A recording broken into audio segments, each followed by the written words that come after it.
नमस्कार, स्वागत है दैनिक भास्कर का यूट्यूब चैनल उत्तराखंड यूपी में आपका। मैं हूं रुद्रपुर से अपने सहयोगी लोकेश गंभीर के साथ भास्कर पोखरियाल। आज बात करते हैं हम सीधा देहरादून राजधानी की, जहां पर उत्तराखंड पत्रकार यूनियन के द्वितीय वार्षिक अधिवेशन का आयोजन किया गया है।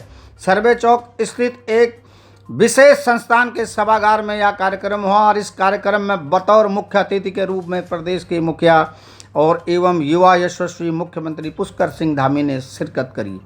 खास खबर यह है कि पत्रकारों के हितों के लिए पुष्कर सिंह धामी ने विशेष तौर पर खुले मंच से दो बड़ी घोषणाएं कर दी जो उत्तराखंड के पत्रकारों के हित की बात करते हैं और उनके लिए एक अच्छी बात है। सबसे पहले तो उन्होंने उत्तराखंड में पत्रकारों की पेंशन जो है 5,000 से 8,000 की घोषणा कर दी।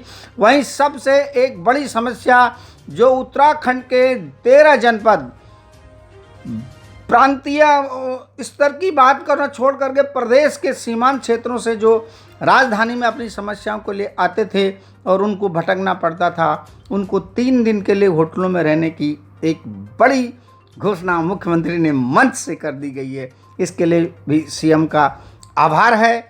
तो हम आपसे यही बताना चाहते हैं कि देखिए, एक अच्छा आयोजन यहाँ पे हुआ और मुख्यमंत्री ने कह दिया कि मैं स्वयं भी एक पत्रकारिता से जुड़ा हुआ एक व्यक्ति हूँ। ये बात पहली बार पता लगी। सभागार में उन्होंने सभी पत्रकारों को कहा कि मैं आप ही का एक बीच का हिस्सा हूँ। इस दौरान मुख्यमंत्री ने सबसे अहम है कि विभिन्न क्षेत्रों में उत्कृष्ट कार्य करने वाले 8 लोगों को वहाँ सम्मानित भी किया और विभिन्न जिलों से 13 के 13 जिलों से आए लोगों के पदाधिकारियों को भी मुख्यमंत्री ने सम्मानित किया। देवभूमि रत्न अवार्ड से सम्मानित इस कार्यक्रम को सफल बनाने के लिए और इस प्रांतीय सम्मेलन को सफल बनाने में अहम भूमिका यहाँ पर ये रही कि सबसे बड़े उत्तराखंड देहरादून से वरिष्ठ पत्रकार नवीन थलेडी जो इस संगठन के संरक्षक के रूप में हैं और उनके दिशा निर्देशन में संगठन चल रहा है, लेकिन वहीं तेज तर्रार युवा इस संगठन के प्रदेश अध्यक्ष भूपेंद्र सिंह कंडारी और प्रदेश महामंत्री हरीश जोशी के साथ ही इस संगठन को आगे बढ़ाने में और इस प्रांतीय सम्मेलन को सफल करने में देहरादून प्रेस क्लब की भी अहम भूमिका रही है। आइए देखते हैं एक नज़र दैनिक भास्कर के साथ। रवि जो है, पहले के समय में ऐसा होता था कि आप लोग जब संपादक शुरू के दौर में थे तो जो समाचार 4-5 बजे तक आ जाता होगा उसको थोड़ा ज्यादा प्रमुखता मिलती थी, माने स्पेस ज्यादा मिलता था और उसी हिसाब से प्रेस नोट भेजना, उसी हिसाब से प्रेस कॉन्फ्रेंस करना या कोई कार्यक्रम करना, इस प्रकार की संरचना होती थी। अब चूंकि जैसे जैसे ज्ञान बढ़ा है, विज्ञान बढ़ा है, सारे हमारे संसाधन बढ़े हैं, टेक्नोलॉजी बढ़ी है, तो पत्रकारिता की भी जो है आयाम भी बदल गए हैं, उसके जो है जो चीज़ें हैं वो भी बदल गई हैं। लेकिन फिर भी उसके बाद भी मुझे एक कविता ये जरूर लगता है कि आप लोगों के बीच में कहूँ।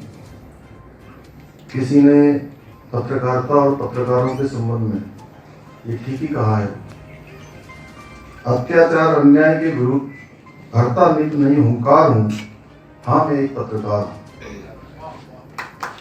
लोकतंत्र का चतुर्थ स्तंभ हूँ, अन्याय के विरुद्ध सत्य के संग हूँ। मजदूर और मजबूर की आवाज समाज का एक अभिन्न अंग हूँ।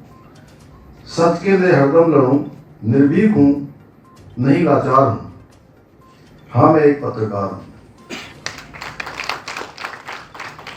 मेरी आवाज को रुकना कभी आया नहीं, मेरी कलम को झुकना कभी आया नहीं।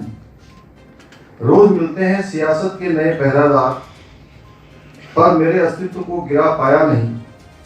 आईना दिखाने का साहस है मुझ में, झूठ के लिए मैं उसकी हार हूँ, हाँ मैं एक पत्रकार हूँ। इस कविता में एक पत्रकार को कैसा होना चाहिए, उसका आचार व्यवहार, उसका आचरण, उसका कार्य किस प्रकार का हो, मैं समझता हूँ कि इस कविता में सही वर्णन है।